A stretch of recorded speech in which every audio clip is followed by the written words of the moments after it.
কেউ বলতেছে যে আমাদের স্কুলের মাঠে পড়তে চাইছিল বিমান পাইলট, কিন্তু উনি হচ্ছে দুর্ভাগ্যবশত এখানে পড়ে গেছে। এখন কথা হচ্ছে এরকম একটা জনবহুল অঞ্চলে এখানে কি আমাদের কলেজের মালিকেরই দোষ আছে? এই জায়গা কি অবৈধ নাকি? এগুলো আমাদের তদন্ত করে বের করতে হবে। এত সিরিয়াস একটা জায়গার মধ্যে বাচ্চাদের পড়ানো হয় কেন? মানে যদি পড়ানোই হয় তাহলে উপর দিয়ে বিমান কেন চলে? বাচ্চারা যেখানে থাকবে সেখানে গাড়ির হর্ন, মানে স্কুলের আশেপাশে গাড়ির হর্ন বাজানো নিষেধ থাকার কথা আমরা শুনছি, তার উপর দিয়ে বিমান চলে, যুদ্ধ বিমানের চলে, প্রশিক্ষণ চলে। এর থেকে লজ্জার বিষয় কি আর আছে? তার উপর আবার এখন লাশ নিয়ে রাজনীতি চলতেছে।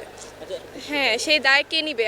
আমরা তো সাধারণ ছাত্র, আমরা পড়াশোনার জন্য এখানে ভর্তি হয়েছি, মাইলস্টোন ভালো কলেজের জন্য ভর্তি হয়েছি। এখন মাইলস্টোনের প্রশাসন আর সরকার যদি এটার নিরাপত্তা না দিতে পারে, আমাদের তো কিছু করার নাই, আমাদের তো পক্ষে তো সম্ভব না ভালো একটা নিরাপদ জায়গা খুঁজে এখানে স্কুল বানায় পড়া। আমাদের তো স্কুল যা আছে ওইগুলোতেই পড়তে হবে।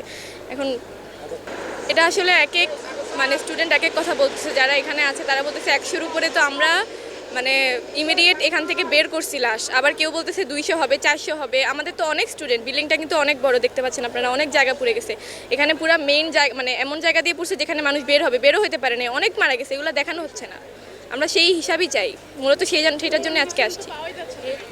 6 দফা দাবিটা হচ্ছে আমাদের মানে এই জায়গার নিরাপত্তা দেওয়ার জন্য, যে বিমান কেন চলবে বা পুরনো বিমান চালানো বন্ধ করা উচিত। আর তারপরে হচ্ছে আমাদের নিহতদের দিতে হবে, ঠিকানা দিতে হবে, কে কয়জন মারা গেছে, আহতদের লিস্ট দিতে হবে, ক্ষতিপূরণ দিতে হবে, ওদের চিকিৎসার নিশ্চয়তা দিতে হবে। সেগুলো আমরা পাচ্ছি না দেখেই আসছি।